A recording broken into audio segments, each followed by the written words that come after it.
The Manusmṛti, also spelled as Manusmṛti, is the most important and most studied ancient legal text among the many Dharmasastras of Hinduism. It was one of the first Sanskrit texts translated during the British rule of India in 1794 by Sir William Jones, and are used to formulate the Hindu law by the colonial government. Over 50 manuscripts of Manusmṛti are now known, but the earliest discovered, most translated and presumed authentic version since the 18th century has been a Calcutta manuscript with Kulluka Bhatta commentary. Modern scholarship states this presumed authenticity is false, and the various manuscripts of Manusmṛti discovered in India are inconsistent with each other, and within themselves, raising concerns of its authenticity. Insertions and interpolations made into the text in later times. The metrical text is in Sanskrit, is variously dated to be from 2nd century BCE to 3rd century CE, and it presents itself as a discourse given by Manu and Bhrigu on Dharma topics such as duties, rights, laws, conduct, virtues and others.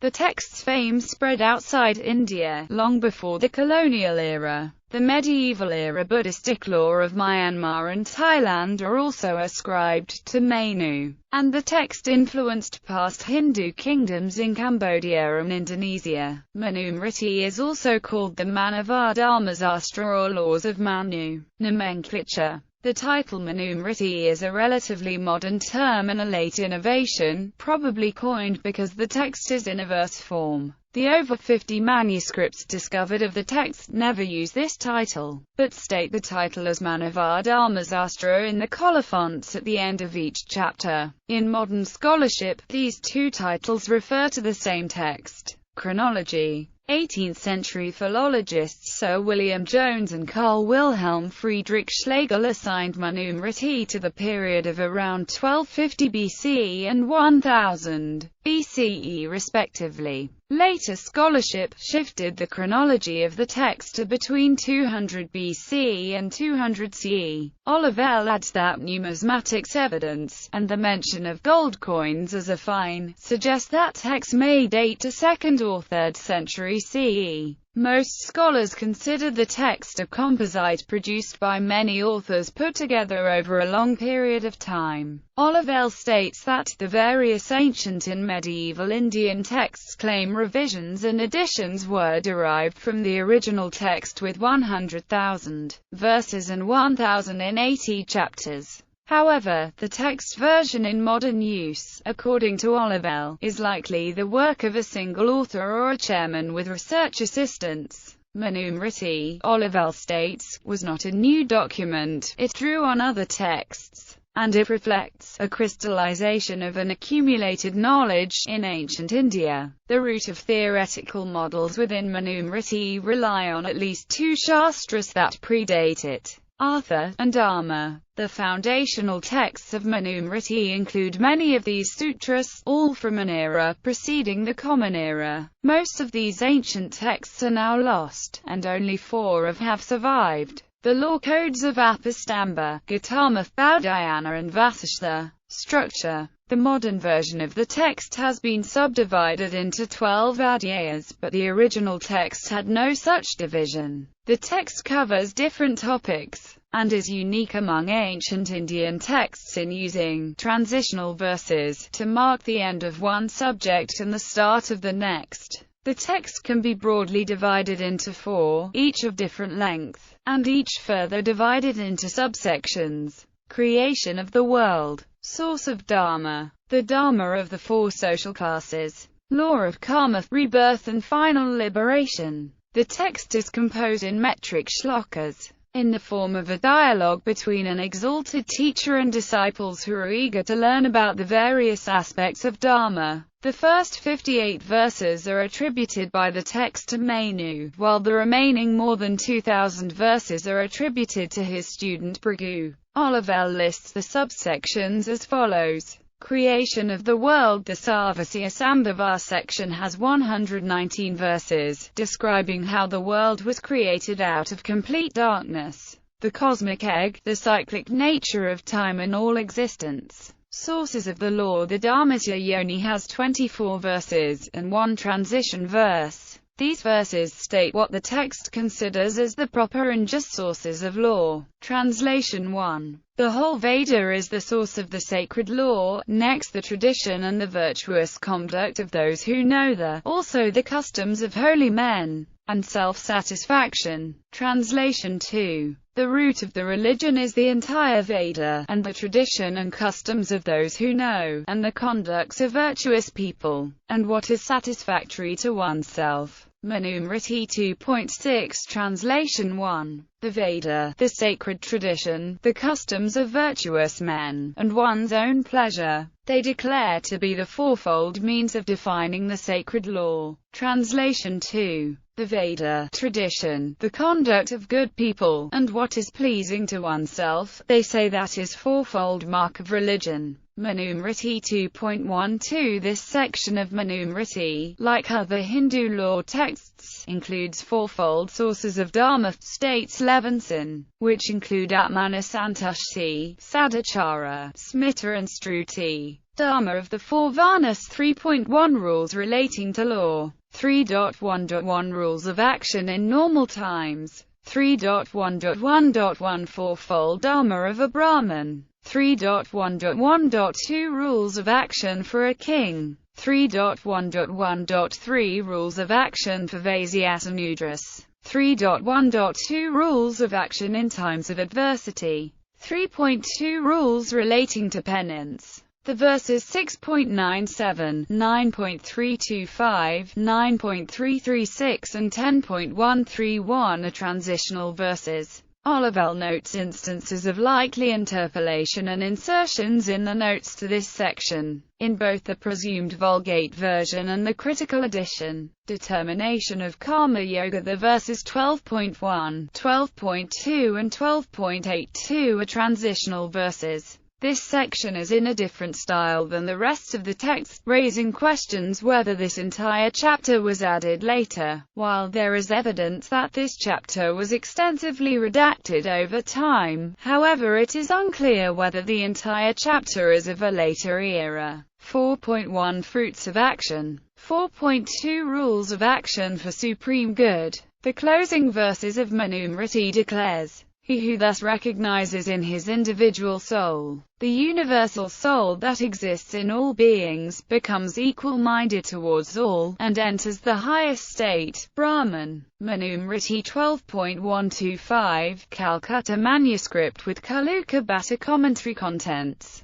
The structure and contents of the Manusmṛti suggest it to be a document predominantly targeted at the Brahmins and the Kshatriyas. The text dedicates 1,034 verses, the largest portion, on laws for unexpected virtues of Brahmins, and 971 verses for Kshatriyas. The statement of rules for the Vaishyas and the Shudras in the text is extraordinarily brief. Olivelle suggests that this may be because the text was composed to address the balance between the political power and the priestly interests, and because of the rise in foreign invasions of India in the period it was composed. The Manusmṛti was compiled with a focus on the shoals of Dharma rather than on the actuality of everyday practice in India after the decline and collapse of the Maurya Empire. On virtues and outcast, Manusmṛti lists and recommends virtues in many verses. For example, verse 6.75 recommends non-violence towards everyone and temperance as key virtues, while verse 10.63 preaches that all four varnas must abstain from injuring any creature, abstain from falsehood and abstain from appropriating property of others. Similarly, in verse 4.204, states Olivelle, some manuscripts of Manusmṛti list the recommended virtues to be compassion, forbearance, truthfulness, non-injury, self-control, not desiring, meditation, serenity, sweetness and honesty as primary, and purification, sacrifices, ascetic toil, gift-giving, Vedic recitation, restraining the sexual organs, observances, fasts, silence and bathing as secondary. A few manuscripts of the text contain a different verse 4.204, according to Olivelle, and list the recommended virtues to be, not injuring anyone, speaking the truth, chastity, honesty and not stealing, as central and primary, while not being angry, obedience to the teacher, purification, eating moderately and vigilance, to desirable and secondary. In other discovered manuscripts of Manusmṛti, including the most translated Calcutta manuscript, the text declares in verse 4.204 that the ethical precepts under yamas such as ahimsa are paramount, while niyamas such as Ishvara Pranidhana are minor, and those who do not practice the yamas but obey the niyamas alone become an outcast. On personal choices, behaviors and morals, Manusmṛti has numerous verses on duties a person has towards himself and to others, thus including moral codes as well as legal codes. This is similar to, states Olivelle, the modern contrast between informal moral concerns to birth out of wedlock in the developed nations, along with simultaneous legal protection for children who are born out of wedlock. Personal behaviors covered by the text are extensive. For example, verses 2.51–2.56 recommend that a monk must go on his begging round, collect alms food and present it to his teacher first, then eat. One should revere whatever food one gets and eat it without disdain, states Manusmṛti, but never overeat, as eating too much harms health. In verse 5.47, the text states that work becomes without effort when a man contemplates, undertakes and does what he loves to do, and when he does so without harming any creature. Numerous verses relate to the practice of meat-eating, how it causes injury to living beings, why it is evil, and the morality of vegetarianism. Yet, the text balances its moral tone as an appeal to one's conscience, states Olivelle. For example, verse 5.56 as translated by Olivelle states, "There is no fault in eating meat, in drinking liquor, or in having sex. That is the natural activity of creatures. Abstaining from such activity, however, brings great rewards." On women's rights, Manusmṛti preaches chastity to widows such as in verses 5.158–5.160, opposes a woman marrying someone outside her own social classes in verses 3.13–3.14. In other verses, such as 2.67–2.69 and 5.148–5.155, Manusmṛti preaches that as a girl, she should obey and seek protection of her father, as a young woman her husband, and as a widow her son, and that a woman should always worship her husband as a god.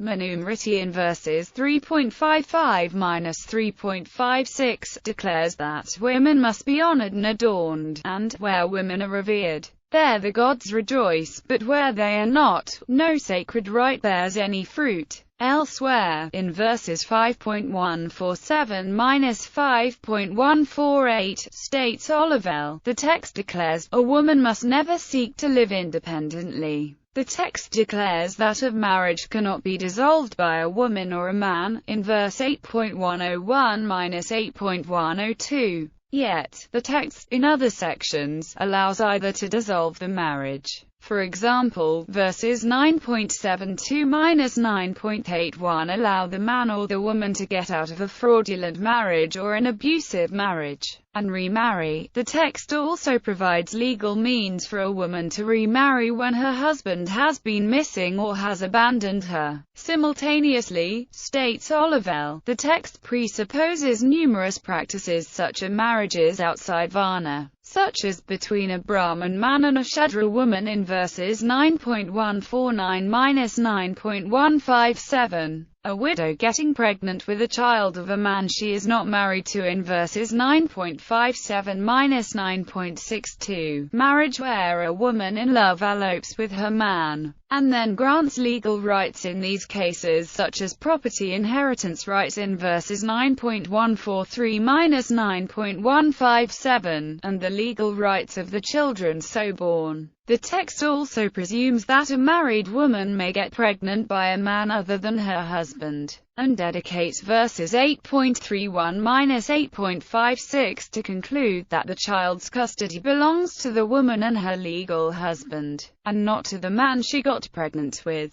Manusmṛti provides a woman with property rights to 6 types of property in verses 9.192-9.200. These include those she received at her marriage, or as gift when she eloped, or when she was taken away, or as token of love before marriage, or as gifts from her biological family, or as received from her husband subsequent to marriage, and also from inheritance from deceased relatives. Flavia Agnes states that Manusmṛti is a complex commentary from women's rights perspective, and the British colonial-era codification of women's rights based on it for Hindus, and from Islamic texts for Muslims, picked and emphasized certain aspects while it ignored other sections. This construction of personal law during the colonial era created a legal fiction around Manusmṛti's historic role as a scripture in matters relating to women in South Asia. On statecraft and rules of war, Chapter 7 of the Manusmṛti discusses the duties of a king, what virtues he must have, what vices he must avoid.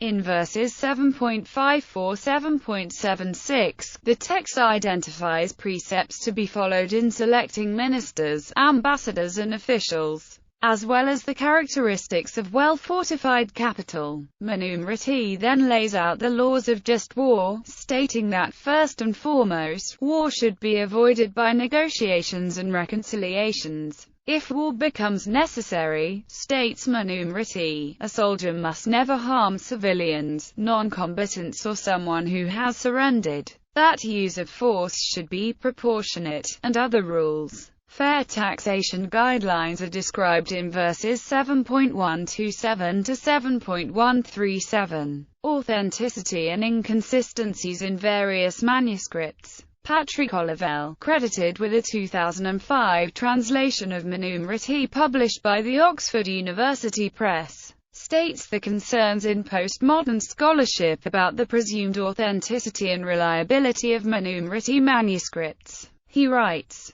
"The MDH Manusmṛti was the first Indian legal text introduced to the Western world through the translation of Sir William Jones in 1794. All the editions of the MDH, except for Jolly's, reproduce the text as found in the Calcutta manuscript containing the commentary of Kaluka. I have called this as the Vulgate version. It was Kaluka's version that has been translated repeatedly." Jones, Bernal, Buller and Doniger. The belief in the authenticity of Kaluka's text was openly articulated by Bernal. There is then no doubt that the Textus Receptus, viz., that of Kaluka Bhatta, as adopted in India and by European scholars, is very near on the whole to the original text. This is far from the truth. Indeed, one of the great surprises of my editorial work has been to discover how few of the over 50 manuscripts that I collated actually follow the Vulgate in key readings.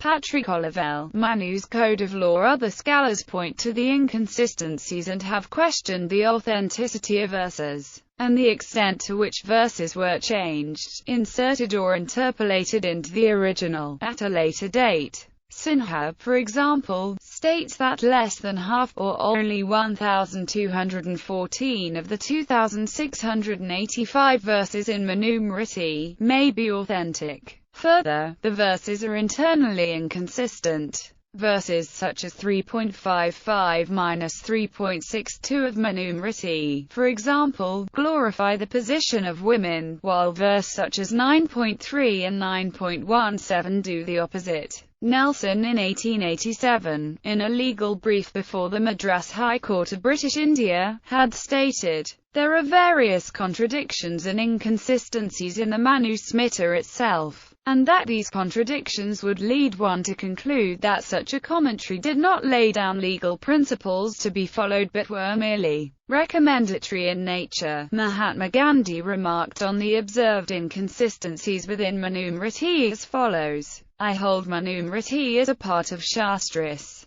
but that does not mean that I swear by every verse that is printed in the book described as Manusmṛti. There are so many contradictions in the printed volume that, if you accept one part, you are bound to reject those parts that are wholly inconsistent with it. Nobody is in possession of the original text.